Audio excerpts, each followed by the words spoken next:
Hi hello అండి, అందరికీ నమస్తే. Welcome back to Sharada blogs. ఈరోజు సింపుల్గా ఇంట్లోనే మల్టీగ్రెయిన్ బ్రెడ్ తోటి టోస్టర్లో బ్రెడ్ శాండ్విచ్ అనేది చూపించేస్తాను. దాంతోపాటు పిల్లల దగ్గర నుంచి పెద్దవాళ్ళు ఇష్టపడే మైనీస్ మనం బయటికి వెళ్తే అన్నిట్లో వేసేసుకొని తినేస్తాం. ఇంట్లోనే హెల్దీగా ఎలా చేసుకోవాలో సింపుల్ ప్రాసెస్లో చూపించేస్తాను. ఇంకా లేట్ చేయకుండా వీడియోలోకి వెళ్ళే ముందు ఒక చిన్న లైక్, షేర్, సబ్స్క్రైబ్ మాత్రం మర్చిపోకండి.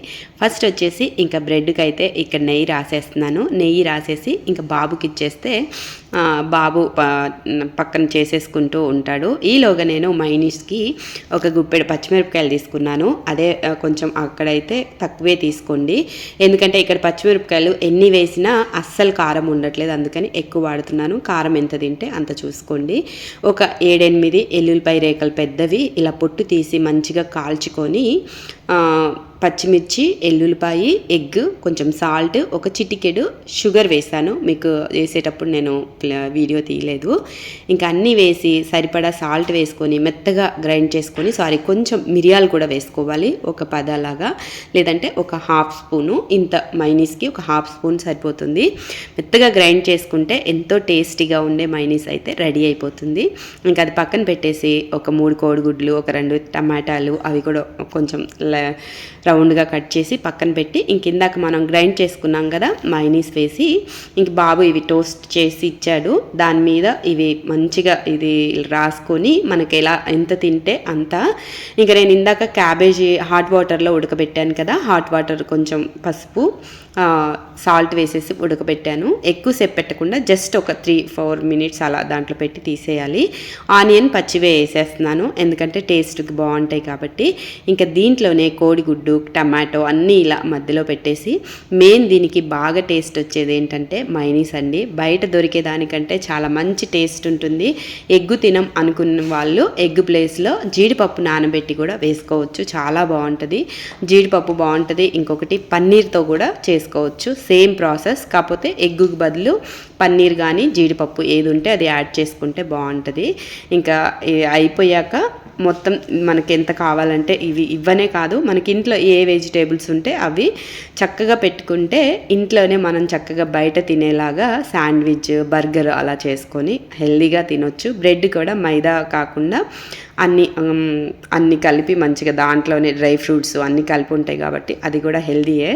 ఇది 1 పీస్ తింటే మనం మార్నింగ్ బ్రేక్ఫాస్ట్కి మనకు లంచ్ వరకు అస్సలు ఆకలేదు, అంత హెవీగా ఉంటుంది ఇది.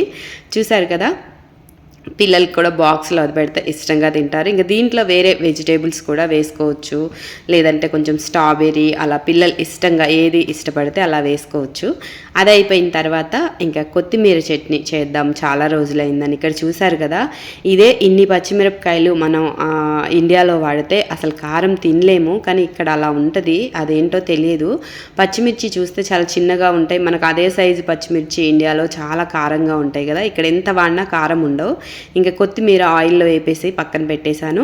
కొంచెం పోపు సామాన్లు అన్నీ వేసుకొని పచ్చిమిర్చి అవన్నీ కూడా వేపి పక్కన పెట్టి, ఇంకా దీంట్లో ఒక 2 టమాటాలు వేసుకొని వేపేస్తాను. 2 టమాటాలు అంటే ఇక్కడికి కొంచెం చాలా పెద్దగా ఉంటాయి, ఒక 3 టమాటాలు వేసుకోవాలి చిన్నవి ఉంటే. ఇవి కూడా మంచిగా దూరగా వేగే వరకు వేపేసుకొని కొంచెం దీంట్లో పసుపు, ఉప్పు వేసేసుకొని ఇది కూడా వేపి పక్కన పెట్టేసుకోవాలి 3 చల్లగా అయ్యే వరకు. ఇది దోశల్లోకి, రైస్లోకి చాలా బాగుంటుంది కొత్తిమీర చట్నీ. ఇక్కడ వెజిటేబుల్స్ అన్నీ ఫ్రెష్గా దొరుకుతాయి కాబట్టి అప్పటికప్పుడు ఇంకా దింపే ముందు కొంచెం చింతపండు వేసా, దాంట్లో ఒక 5-6 ఎల్లుల్లిపాయలు వేసుకొని సరిపడా సాల్ట్ వేసేసి మంచిగా గ్రైండ్ చేసుకొని ఇంకా దీనికి తాలింపు వేసుకుంటున్నాను. కొంచెం ఎండుమిర్చి, జీరా, ఆవాలు, కరివేపాకు వేసేసుకొని దింపే ముందు ఆనియన్ జస్ట్ అలా వేసి వెంటనే దాంట్లో పచ్చడి వేసి తాలింపు వేసేయాలి. మగ్గనివ్వకూడదు, మగ్గనిస్తే మళ్ళీ ఆ ఫ్లేవర్ అనేది పోతుంది.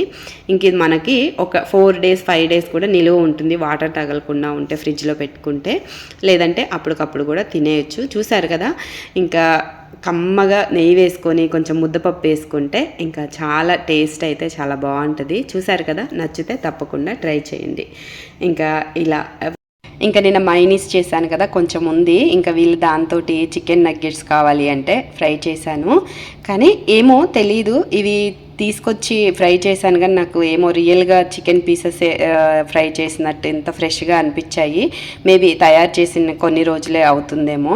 చాలా టేస్ట్ కూడా చాలా బాగున్నాయి, పిల్లలు కూడా ఇష్టంగా తిన్నారు. కాకపోతే ఇది కొంచెం ఎప్పుడో ఒకసారి అంటే బెటర్, ఎప్పుడు కావాలంటే అప్పుడు తింటే మంచిది కాదు. ఎంతైనా కొంచెం కెమికల్ అవి వేసి ఉంచుతారు కదా, ఫ్రెష్ చికెన్తో చేసుకుంటేనే బెస్ట్. కాకపోతే ఇంకెప్పుడో ఒకసారి తప్పదు, పిల్లలు అది అడిగినప్పుడు. లోపల కూడా మంచిగా కుక్ అయ్యి స్మెల్ అంటే నేను అక్కడ వేపినప్పుడు నాకు కొంచెం స్మెల్ అది కొంచెం డిఫరెంట్గా అది అనిపించేది. ఇక్కడ చికెన్ ఫ్రెష్గా అనిపించింది. ఇంక వీళ్ళు మైనీస్ తోటి చాలా మంచిగా ఇష్టంగా తిన్నారు. ఇదండి ఈరోజు వ్లాగ్. నచ్చితే లైక్, షేర్, సబ్స్క్రైబ్. మళ్ళీ మంచి వీడియోతో నెక్స్ట్ వీడియోలో కలుద్దాం. Thank you for watching. Bye.